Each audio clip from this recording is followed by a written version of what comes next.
So while I'd love nothing more than to pretend like this isn't happening and to come out here and do my normal campaign speech, it would be dishonest and disingenuous to me to just move on to the next thing like this was all just a bad dream. This is not something that we can ignore.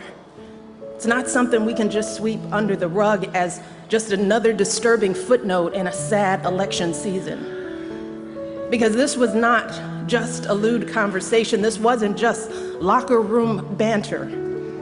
This was a powerful individual speaking freely and openly about sexually predatory behavior and actually bragging about kissing and groping women, using language so obscene that many of us were worried about our children hearing it when we turn on the TV. And to make matters worse, it now seems very clear that this isn't an isolated incident. It's one of countless examples of how he has treated women his whole life. And I have to tell you that I listen to all of this and I feel it so personally.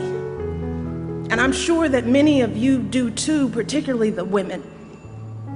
The shameful comments about our bodies, the disrespect of our ambitions and intellect, the belief that you can do anything you want to a woman. It is cruel. It's frightening. And the truth is, it hurts. It hurts. It's like that sick, sinking feeling you get when you're walking down the street minding your own business and some guy yells out vulgar words about your body. Or when you see that guy at work that stands just a little too close, stares a little too long, and makes you feel uncomfortable in your own skin. It's that feeling of terror and violation that too many women have felt when someone has grabbed them or forced himself on them and they've said no, but he didn't listen. Something that we know happens on college campuses and countless other places every single day. It reminds us of stories we've heard from our mothers and grandmothers about how back in their day, the boss could say and do whatever he pleased to the women in the office, and even though they worked so hard, jumped over every hurdle to prove themselves, it was never enough. We thought all of that was ancient history, didn't we? And so many have worked for so many years to end this kind of violence and abuse and disrespect, but here we are in 2016 and we're hearing these exact same things every day on the campaign trail. We are drowning in it. And all of us are doing what women have always done. We're trying to keep our heads above water, just trying to get through it, trying to pretend like this doesn't really bother us. Maybe because we think that admitting how much it hurts makes us as women look weak. Maybe we're afraid to be that vulnerable. Maybe we've grown accustomed to swallowing these emotions and staying quiet because we've seen that people often won't take our word over his.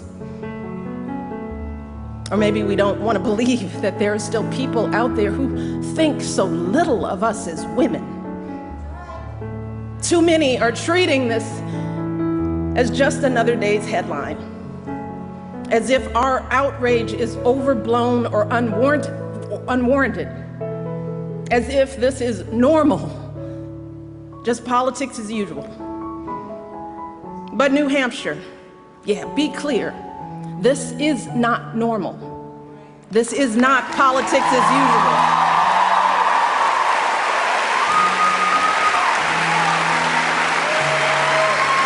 This is disgraceful. It is intolerable. And it doesn't matter what party you belong to, Democrat, Republican, Independent, no woman deserves to be treated this way. None of us deserves this kind of abuse.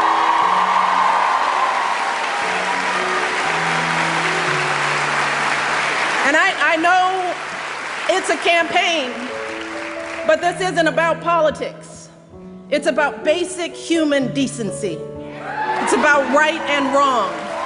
And we simply cannot endure this or expose our children to this any longer, not for another minute, and alone for 4 years. Now is the time for all of us to stand up and say, enough is enough.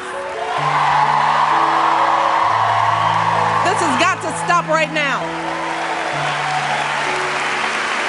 Because consider this, if all of this is painful to us as grown women, what do you think this is doing to our children? What messages are our little girls hearing about who they should look like, how they should act? What lessons are they learning about their value as professionals, as human beings, about their dreams and aspirations? And how is this affecting men and boys in this country?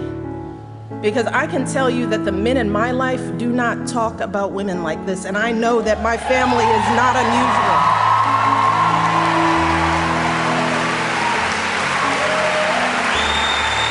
And to dismiss this as everyday locker room talk is an insult to decent men everywhere.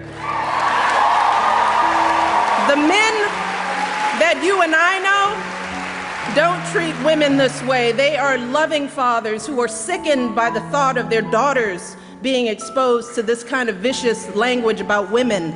They are husbands and brothers and sons who don't tolerate women being treated and demeaned and disrespected.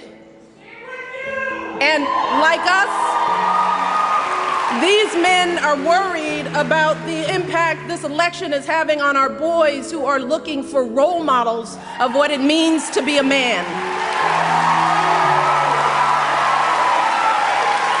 In fact, someone recently told me a story about their 6-year-old son who one day was watching the news. They were watching the news together, and the little boy out of the blue said, "I think Hillary Clinton will be president." And his mom said, "Well, why do you say that?" And this little 6-year-old said, "Because the other guy called someone a piggy." And he said, "You cannot be president if you call someone a piggy." So even a 6-year-old knows better. A 6-year-old knows that this is not how adults behave. This is not how decent human beings behave. And this is certainly not how someone who wants to be president of the United States behaves. Because let's be very clear, strong men, men who are truly role models, don't need to put down women to make themselves feel powerful. People who are truly strong lift others up. People who are truly powerful bring others together. And that is what we need in our next president. We need someone who is a uniting force in this country. We need someone who will heal the wounds that divide us. Someone who truly cares about us and our children. Someone with strength and compassion to lead this country forward. And let me tell you, I'm here today because I believe with all of my heart that Hillary Clinton will be that president.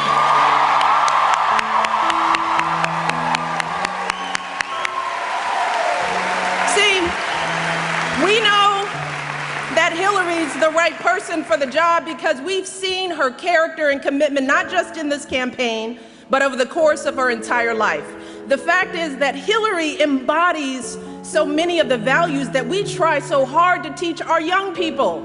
We tell our young people, work hard in school, get a good education. We encourage them to use that education to help others, which is exactly what Hillary did with her college and law degrees, advocating for kids with disabilities, fighting for children's health care as First Lady, affordable child care in the Senate. We teach our kids the value of being a team player, which is what Hillary exemplified when she lost the 2008 election and actually agreed to work for her opponent as our Secretary of State, earning sky-high approval ratings, serving her country once again. We also teach our kids that you don't take shortcuts in life and you strive for meaningful success in whatever job you do. Well, Hillary has been a lawyer, a law professor, First Lady of Arkansas, First Lady of the United States, a U.S. Senator, Secretary of State, and she has been successful in every role, gaining more experience and exposure to the presidency than any candidate in our lifetime. More than Barack, more than Bill, and yes, she happens to be a woman.